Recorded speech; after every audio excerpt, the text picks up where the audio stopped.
Ես ուզում եմ կարճ նաև անդրադառնամ հայտնի այդ բարենորոգման, թե բարեկարգման հանձնաժողովին։ Ինչպես հիշում եք, որի անդամ է նաև նախկին հոգևորական Արման Ասարովը։ Ինչպես հիշում եք, այդ հանձնաժողովի ստեղծման հիմքերից մեկը այն էր, որ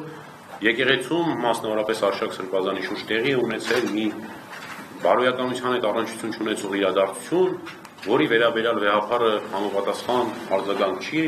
տալիս եւ դրա նպատակով իրենք այսպես միացան այդ կոչին եւ ստեղծեցին այդ հանձնաժողովը, որպեսզի բարեկարգեն եւ այլն եւ այլն։ Հիմա հաստատվեց,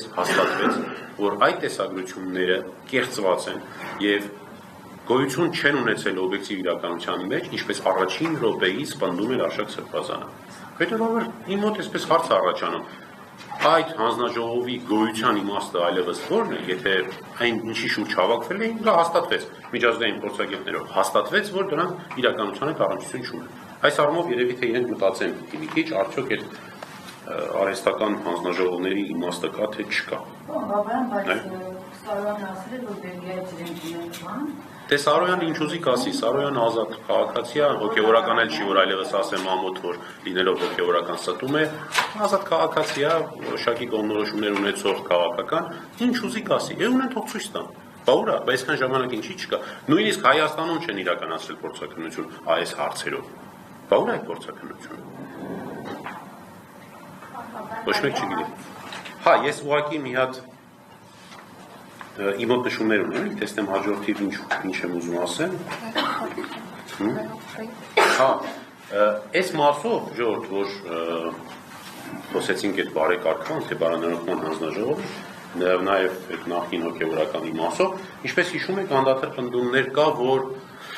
մենք այդ եզրակացությունը տարանք ցույց տվեցինք վեհապարին, եւ նա ոչինչ չարեց, եւ նա ծանոթ է այդ տեսագրություններին։ Ես եթե անկեղծ չգիտեմ, հիմա կարող եմ այդ մասին ասել թե չէ, բայց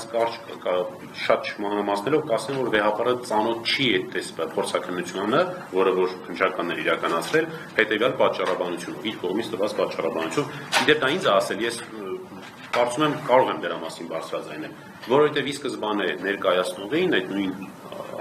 նախկին Գևորգ Սրբազանին, Արման Սարոյանին ասվել է, որ այդ եզրակացությունը քո ձեռքում չէր կարող լինել։ Եթե այդ փորձաքննության եզրակացությունը քո ձեռքում է անօրինական ճանապարհով, հետեւաբար ես հրաժարվում եմ մասնակից լինել դրան եւ ծանոթանալ այդ փորձաքննությանը։